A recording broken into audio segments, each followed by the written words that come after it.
I joined being from a community that was very high alcohol, so many things going on. I watched my friends die, and I wanted something else for me rather than going in that direction.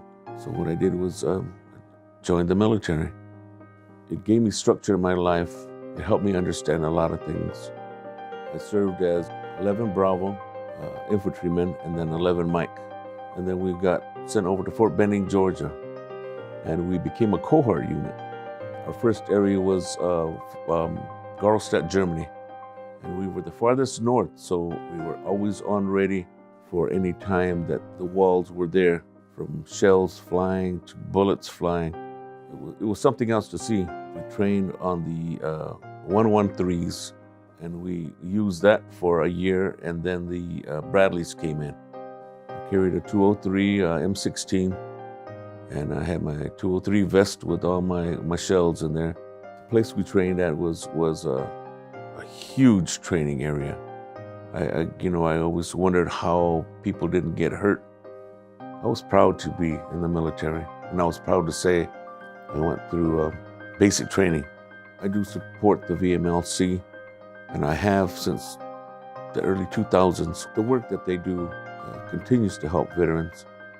And at this time, with a lot of our veterans coming back disabled or PTSD, I'm so glad that I'm still a part, and I will continue to support it.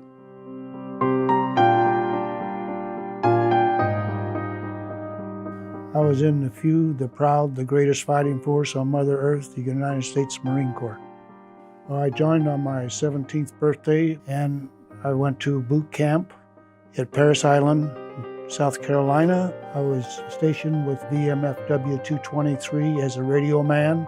The Korean War started when I was in boot camp, so they put me on a maintenance squadron going up to a new air base that they were opening north of Cherry Point. We lost our Air Sea Rescue helicopter crew chief, and I volunteered to take his place and was accepted.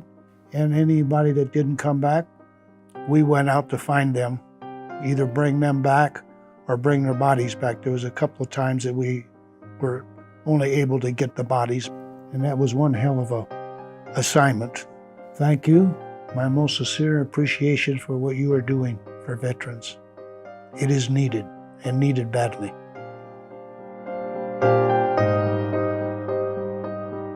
I'm in the Army, Arizona National Guard, 17 years and counting. I enlisted in the National Guard in 2001. I was in the last semester of a master's degree, and I had always had this urge to serve. So lo and behold, a year later is 9/11. So after that, the ball was just rolling very quickly. And a year after that, then, here I am deploying as a National Guardsman to a combat zone. At the time, I was still a specialist, and we deployed to Nasiriyah, Iraq. A lot of that has largely made me who I am today. I think it's given me a lot of opportunity to learn and experience bonds and camaraderie that the average person doesn't get to do. Serving my country, I think, has given me a lot of character, a lot of resiliency, a lot of strength. There was usually a price on the head of female soldiers. And so we would have to be very undercover or very protected, or there were just some missions that we were not able to go on. One time I went on a mission at a police station. I had to go in my crane and replace a generator. And there was a woman and her child sitting there outside of the police station, and she was carrying an infant as well. And so we had some goodies and things to give them. And, the team that I was with said, hey, you go give it to him because you're the girl. And so I said, okay, I'll go do it. So I walk up, and the little girl was very timid and the woman was very timid. And I took off my helmet, and I had a scarf around my head.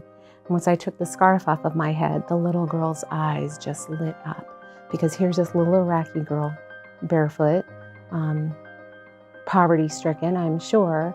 And then she looks up to see this U.S. soldier who's a girl. That was probably one of the highlights of my career. So organizations like VMLC are really important to the returning veteran.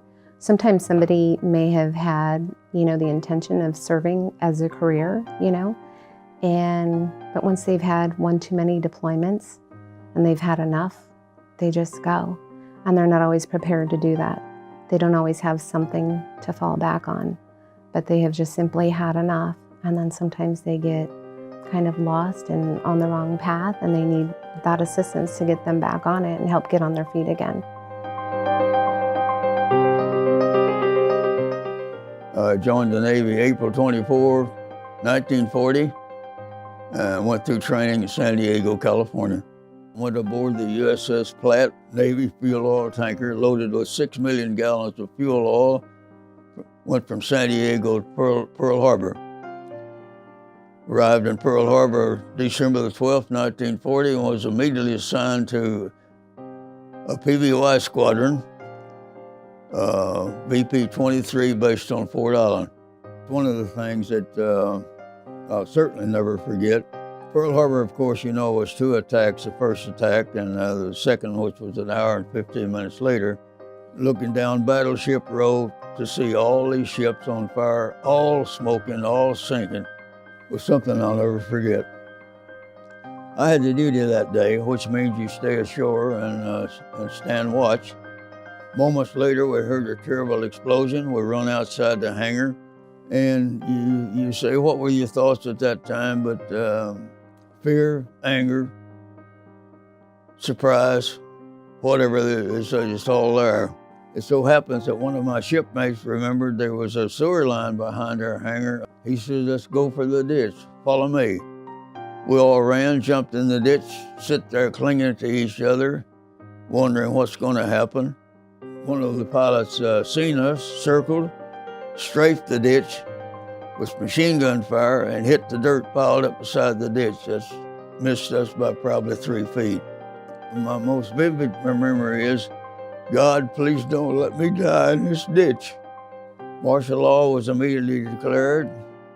Every ship's noise or every aircraft noise, we said, well, that's the Japanese fleet returning. Fortunately, that didn't happen, of course. We're also given at that time a postcard with 2 inscribed notices. The first one says, I've been wounded. The second one says, I am okay, don't worry. My mother received this card 11 days later.